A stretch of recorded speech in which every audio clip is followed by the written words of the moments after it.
For sure.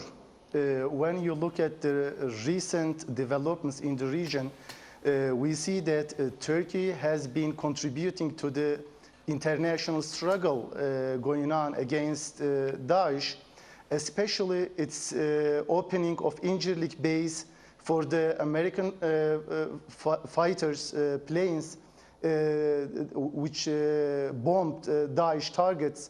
And the second significant contribution is the training of Peshmerga, Turkoman and Sunni Arab forces in northern Iraq, and especially in the case of Bashika military camp.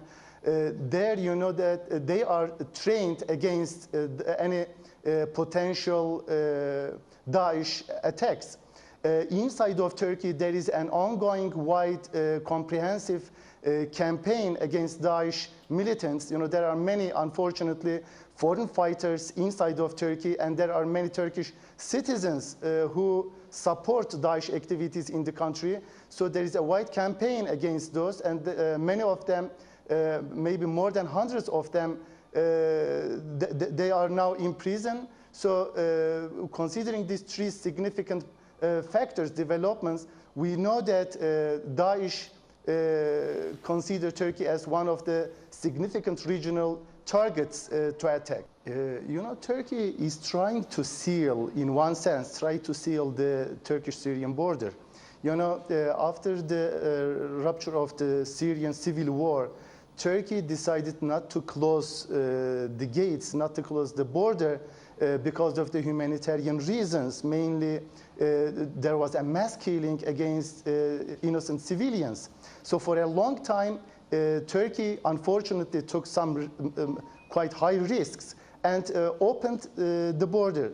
But nowadays, especially in the last 2 years, with the emergence of DAESH in the Syrian scene, unfortunately, Turkey began to have some further control, took some measures against the infiltration of foreign fighters.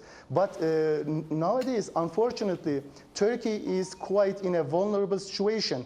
On the one hand, it tries to seal the gate, you know, with building a wall on the border. You know, I think it's more than half of the borders now is closed down for any trespassing. But on the other hand, we have more than 2 million Syrian refugees here inside of Turkey, and we have many others from Iraq, from the Caucasian, from the European countries coming on in Turkey. And we know that Turkey is in a very vulnerable position, unfortunately. But when you say Turkey, just interrupt you for a second, sir. When you say Turkey is in a very vulnerable situation, are you seriously trying to take us down this road and get the world to believe that Turkey doesn't have the resources to police that border properly and or to resource the fight against ISIL? Your country has 250 F-16 fighter jets. The Incirlik Air Base is up and running. Your country is the 10th wealthiest country in the world, bar none, when it comes to your military resources. Why not redeploy them and make sure that border is not half closed, it is wholly closed? You know, it's a matter of time. You know, nowadays the construction of the wall is still continued. It's going on. And with the electronic surveillance and many other instruments are being used nowadays. But I'm trying to mention another point. We have about 2.5 million Syrians inside of Turkey. So even though if Turkey closed down, sealed the Turkish-Syrian border, still it will continue to be vulnerable against any terrorist attack. One further point, you know, especially in the case of France, we see that in the middle of Paris, 7 different attacks were conducted at the same time. So it's impossible to take a complete measure nowadays against any terrorist group in anywhere in the world, unfortunately. You know, it happened in the United States, in Boston, in London, in Madrid, in many other places in the West, in the Western states. That's a valid answer, perhaps to a slight... to get rid of Assad regime in Syria. This is for sure. And Turkey has been supporting with some regional and global powers. As we call them, moderate groups. This Syrian Free Syrian Army and some other groups. And those foreign fighters who are supporting them, joining these groups, yeah, they are allowed. But Turkey, from the beginning, it has never been supporting DAESH in Syria.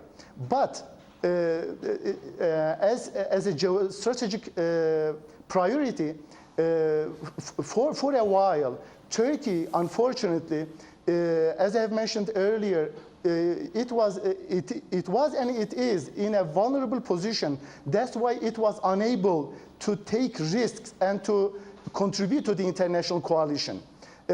This is true, and we nowadays, unfortunately, since Suruç, Ankara, and these Istanbul bombings, we see that Turkey has a unique position, unfortunately, unlike European states and the United States.